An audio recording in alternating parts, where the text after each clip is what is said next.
हर घर से यूं ही खाली लौट जाते हैं। अगर मेरे यहाँ पर उनका अभिग्रह पूरा हो जाए तो मेरा जीवन धन्य हो जाएगा।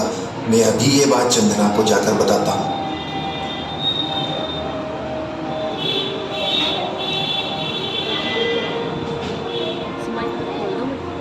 कैसी हो सेठानी? थोड़ी गुस्से में लग रही हो। ना भी हो तो मुझे क्या? आजकल ये हर बात पहले चंदन वाला से करना पसंद करते हैं। मैं तो हर बार ही कहती हूँ सेठानी, कहीं वो आपकी सौत न बन जाए, और बन भी जाए तो मुझे क्या? रत्ना, मुंह संभाल कर बात करो। मुझे माफ कर दो सेठानी। रत्ना ने देखो कैसा बीज बो दिया, सेठानी ने जैसे आपा खो दिया। रत्ना की जो अब शक को बढ़ाती, चंदना को उसका दुश्मन बतलाती। ऐसी थी चंदन बाला, ऐसी थी चंदन बाला, ऐसी थी चंदन बाला, ऐसी थी चंदन बाला।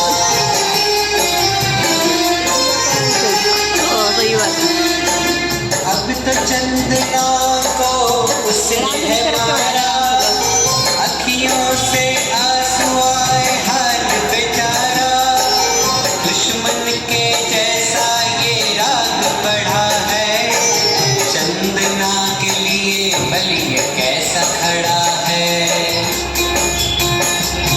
एक दिन सेठ जी घर पर आए, चंदन बाला ने उनके पैर धुलाए।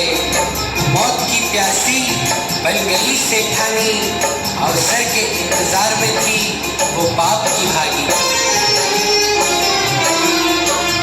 एक दिन सेठ जी घर पर आए, चंदन बाला ने उनके पैर धुलाए।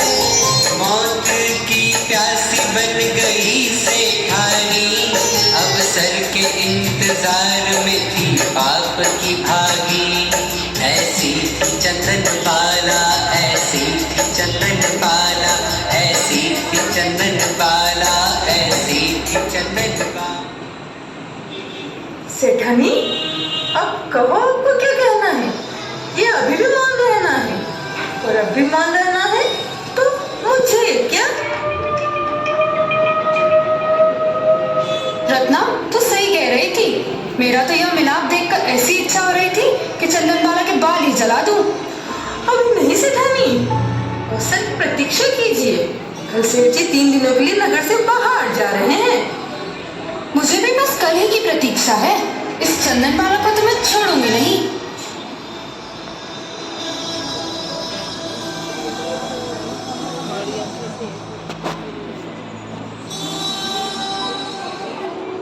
तो आइए मित्रों, देखते हैं अगला दृश्य, जब सेठ जी व्यापार के लिए नगर से बाहर जा रहे हैं। प्रिय, मैं व्यापार के लिए घर से बाहर जा रहा हूँ। 3 दिन बाद लौटूंगा। तुम घर पर सबका ध्यान रखना। आप निसंकोच जाइए। मैं सबका, खासकर चंदन बाला का बहुत अच्छी तरह से ध्यान रखूंगी।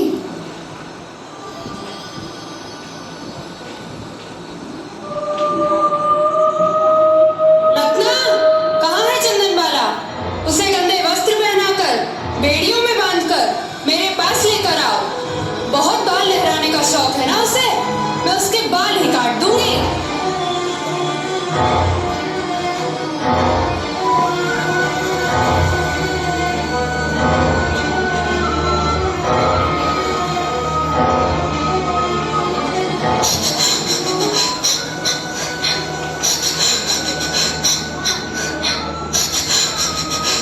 सेठानी जी, ये रही चंदन बाला। अब इसका वो हाल कीजिए कि खुद को भी ना पहचान सके, और पहचान भी ले तो मुझे क्या? क्या हुआ माँ जी? क्या गलती है मेरी? तेरी गलती ये है कि तू मेरी जगह लेना चाहती है। माँ जी, आप गलत सोच रही हैं। काट दो इन बालों को। नहीं माँ जी, नहीं, मुझे छोड़ दीजिए, मुझे छोड़ दीजिए। मैंने कोई गलती नहीं की। छोड़ दीजिए माँ जी, मेरे बाल मत काटिए। छोड़ दीजिए मुझे माँ जी, मेरे बाल मत काटिए। मेरे साथ ऐसा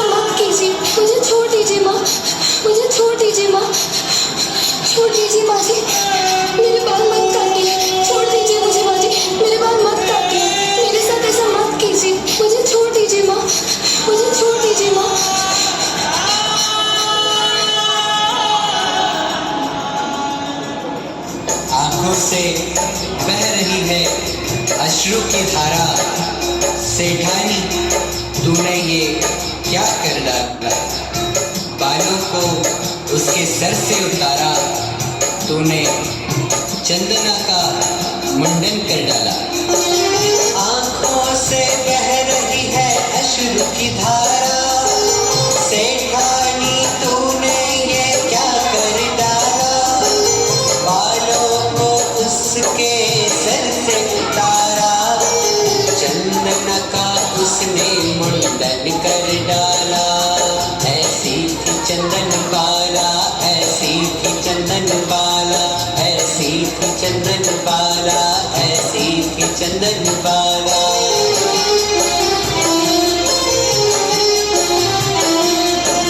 पूरे शरीर को है बेड़ी में डाला, घर से निकाल के तहखाने में डाला, अंधियारा कमरा है ना आस है, कर्मों के राजा तेरी कैसी प्यास है।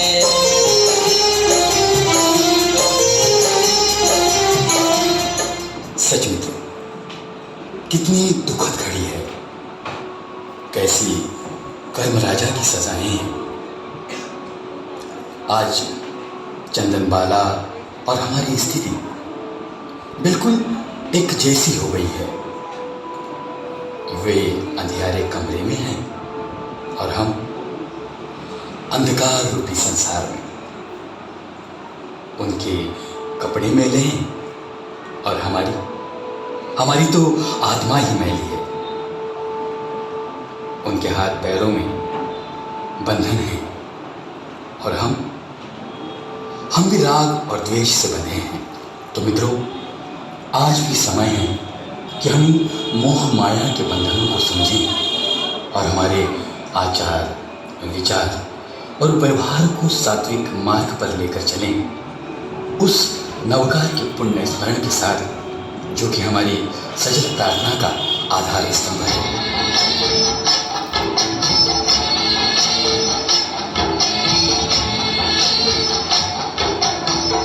आंखों से बह रही है अश्रु की धार, प्रभु नाम जपने की घड़ी आई।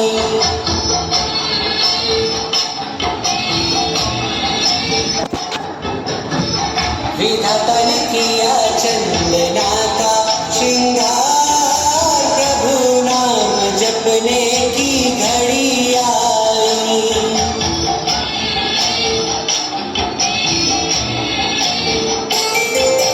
कर्मों ने किया देखो कैसा आगाज, चंदन बाला हो गई है हताश, अंधियारा कमरा है ना है कोई आस, कर्मों को काटूं बस एक प्यार। नवकार स्मरण की घड़ी आई, नवकार स्मरण की घड़ी आई। मेरे कर्म ही ऐसे होंगे जिसके कारण आज मुझे यह दिन देखना पड़े। कहाँ मैं एक राजकुमारी थी, कहाँ मुझे सैनिकों ने पकड़ा और मुझे बाजार में बिकना पड़ा, और अब मुझे इस अंधियारे कमरे में रहना पड़ा। लेकिन अगर ऐसे ही मेरे कर्मों का क्षय होना लिखा है, तो मैं इसी स्थिति को समता से स्वीकार करूं। हे विद्रा, तेरी शरण है। हे परमात्मा, मुझे शक्ति। परिस्थितियां प्रतिकूल थी, लेकिन मन में थी समता की शक्ति। अंधियारा कमरा था, लेकिन स्वभाव में थी एक वैराग्य सी विरक्ति। न भोजन न पानी, लेकिन गजब की सहन शक्ति। और शरीर पर बंधन तो थे, लेकिन हृदय में भी थी प्रभु की अपार भक्ति। और इतनी प्रतिकूलताओं में भी चंदनबाला इस परिस्थिति को बहुत ही समता के साथ सहन कर जाती है। अंधियारे कमरे में भूखे प्यासे 3 दिन बीत जाते हैं, और अगले दिन जब सेठ व्यापार का काम निपटा कर घर आते हैं, तो देखते हैं चंदनबाला की वो दयनीय स्थिति, जो किसी पत्थर को भी पिघला दे।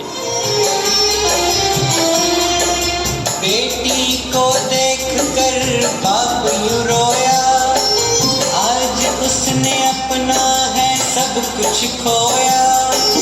घर में धर्म की जिसने ज्योत जलाई, बेड़ियों में बंधी है बन के पराई। ऐसी थी चंदन बाला, ऐसी थी चंदन बाला, ऐसी थी चंदन बाला, ऐसी थी चंदन बाला। बेटी, बेटी ये क्या हुआ है? तेरी ऐसी हालत किसने बनाई? इसके लिए तो विधाता भी मुझे माफ नहीं करेगा। नहीं पिताजी, ये सब मत कहिए। कैसे ना कहूँ, ऐसी परिस्थिति तो जानवर की नहीं होती जैसी तुम्हारी है। मुझे माफ कर दो मेरी बेटी, मुझे माफ कर दो। चलो बेटी, बाहर चलो, मैं अभी तुम्हारे लिए भोजन का प्रबंध करता हूँ।